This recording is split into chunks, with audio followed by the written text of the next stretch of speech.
कहाँ जा रहा है हमारा देश? अंतर्राष्ट्रीय खिलाड़ियों की ये हालत है तो गरीब की बेटियों को तो ये घर से उठा ले जाएंगे। दिल्ली पुलिस मुर्दाबाद मुर्दाबाद। दिल्ली पुलिस के सबसे सीनियर अधिकारी से पूछना चाहती हूँ, नहीं तो मैं आपके घर पहुँच जाऊंगी।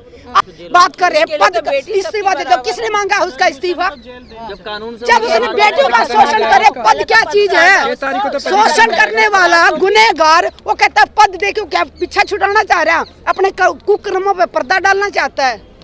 निष्पक्ष जांच कराए प्रधानमंत्री, निष्पक्ष जांच कराए, आरोप सिद्ध होते ही उसको गिरफ्तार करवाए। पुलिस का काम है ना। हाँ तो पुलिस के सीनियर अधिकारी से पूछिए उसके घर में बेटी नहीं है क्या? बेटी नहीं जन्मी हो, भगवान ने नहीं दी तो बहन तो होगी, या उसकी पत्नी तो है, वो भी किसी की बेटी है। दिल्ली पुलिस क्रिकेटर के अंगूठे में चोट लग रही थी तो ट्विटर पे लिखते थे, लेकिन आज प्रधानमंत्री जी ने 9 दिन से ट्विटर पे एक लाइन नहीं लिखी। बच्चा पैदा होता तब कोई बता सकता वो किस धर्म का बच्चा है? जब हमारा कोई अपना हॉस्पिटल में तड़फ रहा होता, मौत से जिंदगी और मौत की लड़ाई लड़ रहा होता, जब हम खून लेने जाते ना ब्लड बैंक, वहाँ जाके ये कोई कहता कि मुझे हिंदू का खून दे दो, कोई मांगता मुझे मुसलमान का दे दो, कोई कहता मुझे ब्राह्मण का खून दे दो, वहाँ जाके सिर्फ ब्लड ग्रुप मैच करते हो। यही है, जब तक गुनहगार को सजा नहीं मिलेगी हमारी बेटियां हैं जंतर मंतर में डटी रहेंगी और हम तन मन धन से उनके साथ हैं। देखते हो बेचारे धूप में यहाँ कैमरा ऑन करके सारा दिन पत्रकार यहाँ खड़े रहते हैं, लेकिन जो नेशनल चैनलों के मालिक है मैं उनसे अपील करती हूँ कि क्या आपके घर में बेटियां नहीं है, या आप भी योगी और मोदी और खट्टर की तरह हैं? पूछना चाहती हूँ क्या किसी के घर में माँ है? कम से कम अगर बेटी तो नहीं होगी, बहन तो होगी तुम्हारे घर में। कम से कम देश की बेटियों के सम्मान में कम से कम दिखाइए, सच्चाई दिखाइए और सवाल कीजिए प्रधानमंत्री जी से। मैं देश के पत्रकारों से अपील करती हूँ, अगर कोई जिगरा रखता हो, लगता है कि प्रधानमंत्री उसको बचा रहे हैं। मैं पूछना चाहती हूँ पत्रकारों से, एक भी पत्रकार कोई हिम्मत रखता हो तो प्रधानमंत्री जी से जाके सवाल करे कि देश की बेटियों को जब आपने गौरव बताया था, वो बेटियां न्याय की उम्मीद में 9 दिन से जंतर मंतर में बैठी हुई है, तो प्रधानमंत्री जी आप चुप क्यों हैं? किसी क्रिकेटर के अंगूठे में चोट लगती है तो प्रधानमंत्री जी ट्विटर पे लिखते थे। हाँ, किसी हीरोइन का छज्जा टूट जाता था तो हरियाणा के गृह मंत्री ट्विटर पे लिखते थे। आज इन बेटियों की इज्जत लूटी गई है तो वो लोग चुप है। दुख बहुत आ रहा है, बहुत दुख हो रहा है कि ऐसे लगता है कि भगवान का सारी दुनिया को खत्म कर दे, ऊपर उठा ले सबको। हमें मुझे कुछ नहीं बोलना, बहुत दुख हो रहा, गुस्सा आ रहा मुझे कि भगवान ने हमें बेटी तो बना दिया, लेकिन साथ में शायद एक ऐसी ताकत देते ताकि कोई भी दुराचारी, कोई भी राक्षस हमारी तरफ आए, काश हम एक हाथ ऐसे करे और वो भस्म हो जाता।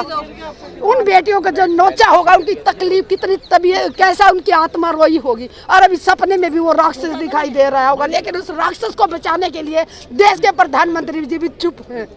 मुझे लगता है कि मोदी जी 56 सीने की बात करते हैं ना, मोदी जी खुद उस आदमी से डर रहे हैं। अगर नहीं डरे होते ना तो आज तक उनको गिरफ्तार कर दिया गया होता। क्या ये दूसरी पार्टी का नेता होता, क्या हमें 9 दिन बैठना पड़ता? किसी भी दूसरी पार्टी से जुड़ा होता बृजभूषण तो कब का गिरफ्तार हो गया होता। स्मृति ईरानी भी यहाँ खड़ी होती हमारे साथ खड़ी होती, लेकिन क्या उनको अपनी बेटियों की इज्जत से ज्यादा एक पार्टी प्यारी है? तो क्या विकल्प क्या है, कैसे? यही है, जब तक गुनहगार को सजा नहीं मिलेगी हमारी बेटियां हैं जंतर मंतर में डटी रहेंगी और हम तन मन धन से उनके साथ हैं। और उनके साथ हम भी, चाहे उनको जातियों में बांट, चाहे आप उनको जातियों में बांटो, चाहे एक राज्य में बांटो, लेकिन आज इन बेटियों के साथ पूरा हिंदुस्तान खड़ा है। मैं पिछले 9 दिन से लगातार देख रही हूँ, देश के कोने कोने से लोग यहाँ पे आ रहे हैं, हर धर्म के लोग यहाँ पे आ रहे हैं। हमने तो देखना ही नहीं, जाति धर्म तो होता ही नहीं, नेताओं ने तो जहर घोला है। बच्चा पैदा होता तब कोई बता सकता वो किस धर्म का बच्चा है? जब हमारा कोई अपना हॉस्पिटल में तड़फ रहा होता, मौत से जिंदगी और मौत की लड़ाई लड़ रहा होता, जब हम खून लेने जाते ना ब्लड बैंक, वहाँ जाके ये कोई कहता कि मुझे हिंदू का खून दे दो, कोई मांगता मुझे मुसलमान का दे दो, कोई कहता मुझे ब्राह्मण का खून दे दो, वहाँ जाके सिर्फ ब्लड ग्रुप मैच करते हो। तो जब बनाने वाले ने हमें एक बनाया है तो ये राजनीति क्यों अलग कर रही है? बीजेपी के इसलिए बचाया जा रहा है, और अगर किसी दूसरी पार्टी के होते तो आप बताइए ना क्यों नहीं उसको गिरफ्तार कर रही है सरकार?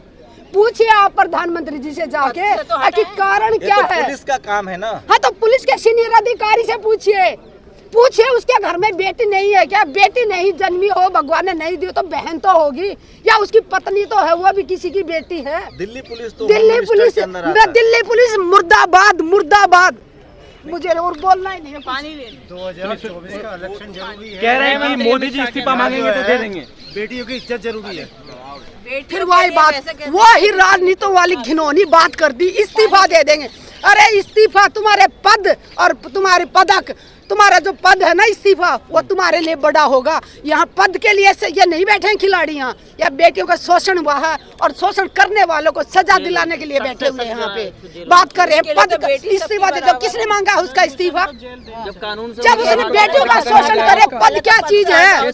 शोषण करने वाला गुनहगार वो कहता है पद दे, क्यों क्या पीछा छुड़ाना चाह रहा है, अपने कुकर्मों पे पर्दा डालना चाहता है। प्रियंका गांधी जब से यहाँ आई हैं तो उनको चैलेंज भी किया है कि जब भी कहीं से यूपी में कहीं से लड़ेगी तो हार का सामना करना पड़ेगा। वो उनकी अलग बात है, वो हारे जीतते मुझे उससे कोई लेना देना नहीं है। चैलेंज किया वो कर रहा होगा तो उसका जवाब प्रियंका गांधी देगी, लेकिन हम जो बेटियों के साथ शोषण हुआ है, हम आरोपी को सलाखों के पीछे देखना चाहते हैं। निष्पक्ष जांच करे आए प्रधानमंत्री, निष्पक्ष जांच कराए, आरोप सिद्ध होते ही उसको गिरफ्तार करवाए। एक ही तो मांग है और हम क्या मांग रहे हैं? लेकिन दिल्ली पुलिस कह रही है कि हमने एफआईआर दर्ज किया है, तो वो तो कानूनी तौर पर जो कार्रवाई हो गई वो प्रोसेस में चलेगा। कितना टाइम लगेगा? जब निर्भया कांड हुआ था तब पोक्सो एक्ट बनाया गया था कि अगर ऐसा कुछ बच्चों के उसमें हो तो तुरंत गिरफ्तारी होगी। तो किस चीज का इंतजार करे दिल्ली पुलिस? दिल्ली पुलिस के सबसे सीनियर अधिकारी से पूछना चाहती हूँ, नहीं तो मैं आपके घर पहुंच जाऊंगी, आपके घर आके आपसे बात करूंगी। दिल्ली का जो सबसे सीनियर अधिकारी है उससे पूछना चाहती हूँ, क्या आपके घर में बेटी नहीं है? क्या आपके घर में बहन नहीं है? क्या इन बेटियों की तकलीफें आपको दिखाई नहीं दे रही? अगर हमारी बेटियों ने झूठा आरोप लगाया तो बेटियों को सजा दो, कार्रवाई तो करो, आप शुरू तो करो। कहाँ जा रहा है हमारा देश? अंतर्राष्ट्रीय खिलाड़ियों की ये हालत है तो गरीब की बेटियों को तो ये घर से उठा ले जाएंगे। टेस्ट की बात की थी, आप मानती हैं कि नार्को टेस्ट जैसी चीज होनी चाहिए? किसका? इन्होंने कहा था कि नार्को टेस्ट हमारा भी करवा लीजिए, उनका भी हाँ तो करवा लो, हमारे खिलाड़ी तो तैयार हैं, करवा लो।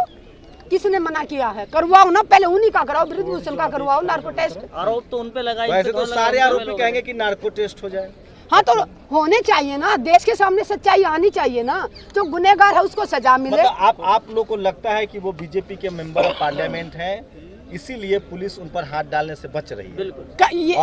और मोदी जी तो और क्या कारण हो सकता है? नहीं, मैं पूछ नहीं, और कारण बता मुझे लगता है कि पुलिस कार्रवाई करती है ट्रांसपेरेंट तरीके से। आप लोग तो इतना टाइम क्यों लगा रही है पुलिस इतना टाइम क्यों लगा रही है? पुलिस उसको गिरफ्तार क्यों नहीं कर रही? या पुलिस भी डरती है बृजभूषण से? जैसे प्रधानमंत्री जी तो डर गए बृजभूषण से। प्रधानमंत्री क्यों डरेंगे? प्रधानमंत्री जी इसलिए डर गए, जब क्रिकेटर का अंगूठे में चोट लग रही थी तो ट्विटर पे लिखते थे, लेकिन आज प्रधानमंत्री जी ने 9 दिन से ट्विटर पे एक लाइन नहीं लिखी।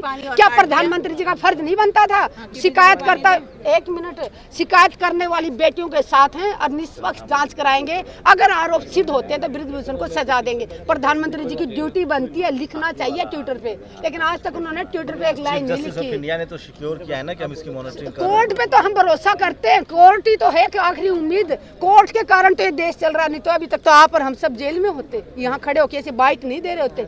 सिर्फ कोर्ट के कारण हम बचे रहे, कोर्ट के कारण ही हम बोल पा रहे हैं, नहीं तो अब तक तो कब के जेल में चले गए होते। जब बृजभूषण का एक बयान आया है, उन्होंने साफ तौर पर कहा है कि अगर मेरी पार्टी कहेगी तो मैं इस्तीफा दे दूंगी।